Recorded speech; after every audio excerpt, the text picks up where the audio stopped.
Pour ne rien manquer, abonnez-vous maintenant. Le Grand Matin Sud Radio, 7h-9h, Patrick Roger. Il est 7h43 sur Sud Radio. Je reçois maintenant Frédéric Souillot, qui est le secrétaire général de Force Ouvrière. Bonjour. Bonjour Patrick Roger. On parle toujours de la réforme des retraites. Est-ce que la page est tournée? C'est une des questions en fait du moment, bien sûr. Les Français se disent... Bon, ben voilà, c'est fait, ça commence à s'appliquer ou pas. Qu'en est-il de la tenue syndicale, hein? Parce qu'il y a eu un front syndical pendant la contestation. Aujourd'hui, est-ce qu'il existe encore ce front syndical, Frédéric Souillot? Alors le front syndical, il existe toujours. D'ailleurs, demain, il y aura conférence de presse et je crois que c'est à la CGC. Oui. La réforme des retraites, nous ne tournons pas la page. On va continuer à appuyer sur tous les boutons pour que cette réforme ne s'applique pas. Et aujourd'hui, seuls 2 décrets sont sortis. Il en reste 28 à sortir. Oui. Et l'intersyndicale, elle est pleine et entière. Et vous verrez demain soir, il ne manquera aucun logo sur le communiqué de presse intersyndical. Bon, donc vous êtes unis. Oui. Mais avec le même objectif ou pas? Toujours contre la réforme des retraites? Alors, oui, sur la réforme des retraites, et puis ce qu'on portait déjà l'année dernière, le 12 juillet, sur la loi sur le pouvoir d'achat, le premier communiqué de presse, il vient là, ce jour-là. C'est augmenter les salaires face à l'inflation, et c'est avec la paye qu'on remplit le frigo, c'est pas avec autre chose. Oui. Bah ça, on va revoir ça dans un instant. Mais tout de même, d'un mot aussi sur les retraites. Vous dites on va appuyer sur tous les boutons. Mais de quel bouton s'agit-il? Qu'est-ce que vous pouvez faire encore pour bloquer, si vous voulez bloquer cette réforme des retraites? Eh bien, devant le Conseil d'État, déjà tous les décrets.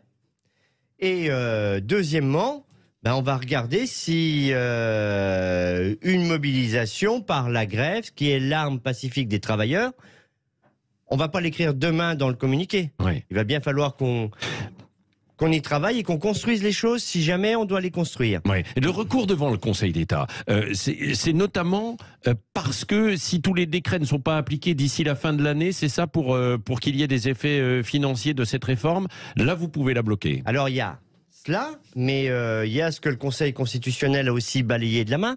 Par exemple, si je prends les catégories actives et superactives, c'est-à-dire les égoutiers de Paris, pénitentiaires ou police, qui eux prennent 2 ans. C'était ce que la Première ministre appelait le sucré dans sa loi. Et là, le Conseil constitutionnel a enlevé ça. C'est-à-dire qu'aujourd'hui, vous êtes égoutier, vous devez travailler 2 ans de plus sans que vos conditions de travail aient été améliorées. Vous êtes à la pénitentiaire, c'est la même chose. Et vous êtes policier, c'est pareil. Aujourd'hui, pour eux, ils pouvaient partir à 57 ans, sans décote. Et on leur dit c'est 59. Eh bien, dans les mêmes conditions de travail, on va aller expliquer l'égalité pour tous. Et c'est la même chose sur les régimes spéciaux. AFO... on était dans l'intersyndicale, on assumait nos différences. Nous, on disait maintien de tous les régimes. Oui. Est-ce que il va y avoir de nouveau des mobilisations, manifestations, ou c'est terminé là, avant l'été? Alors avant l'été, je pense que il n'y en aura pas. On verra demain ce que va dire l'intersyndicale dans le communiqué de presse, mais on va préparer et construire pour après l'été. Pour après l'été. Alors il y a aussi cette idée d'une conférence sur le travail pour évidemment envisager toutes les pistes qui ont été étudiées ou en tout cas mises sur la table pendant la réforme des retraites, pendant la contestation, le travail des seniors, etc. Où en est-on là aujourd'hui? Est-ce que vous êtes prêt à aller participer à cette conférence sur le travail, s'il y en avait une? J'ai entendu parler de cette conférence sur le travail à l'Élysée et tout cela. Moi, j'ai déjà annoncé que pour Force Ouvrière, nous n'irions pas. On n'irait pas pour une opération de communication où on fait une belle photo de famille en vous disant vous avez bien fait de contester la réforme des retraites, mais maintenant, il faut qu'on discute de tout. Et on discute de tout. C'est ce que nous disons depuis le mois d'octobre.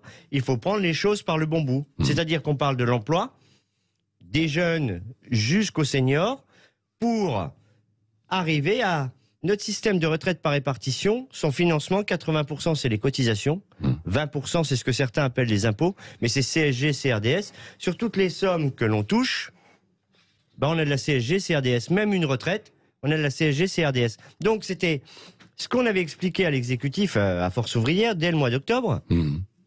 Parlons de tout cela avant de parler de recul de l'âge de départ et d'allongement de la durée de cotisation. Oui, mais bon, en même temps, voilà, la réforme est passée, quoi. Donc maintenant... Enfin, il y reste encore 29 décrets à publier et on va aller les discuter, les contester à chaque fois que nous pourrons. Là, vous allez contester chaque décret. Oui. Bon. Oui. La réforme, elle est passée, promulguée. Je rappelle quand même que le Parlement n'a jamais voté cette réforme des retraites, contrairement à ce qu'on dit. C'est les artifices constitutionnels qui sont dans la Constitution, bien entendu, mais si le gouvernement, l'exécutif, pensait qu'il aurait gagné sur cette réforme, il ne se serait pas servi de tous ces artifices constitutionnels pour ne jamais aller au vote sur cette réforme des retraites. Oui.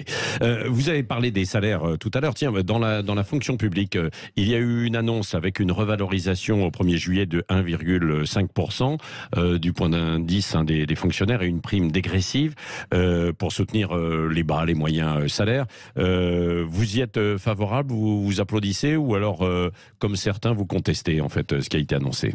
J'applaudis pas. L'année dernière, déjà sur 3,5% quand l'inflation était à 5,7%. En novembre, nous avions refait une demande de réunion à la Première ministre pour reparler des salaires des fonctionnaires. Aujourd'hui, celui qui était le plus gagnant par rapport à l'inflation, c'est l'État. Il n'a pas augmenté les fonctionnaires à minima à la hauteur de l'inflation. La revendication était sur ces 2 années 10% d'augmentation des salaires des fonctionnaires. Aujourd'hui, le compte n'y est pas là ce matin. 1,5%, dégel du point d'indice, réchauffement climatique, il est encore pas assez élevé pour dégeler le point d'indice correctement, au moins à la hauteur de l'inflation. Bon, donc là, vous n'êtes pas d'accord avec ce qui a été proposé. C'est pas possible. Oui. Mais l'inflation, alors je veux pas citer Olivier Véran parce que je voudrais pas lui faire de la pub, mais il nous parle de l'inflation comme il nous parlait de la pandémie au moment du Covid. On est au pic de l'inflation, ça va stagner, ça redescend.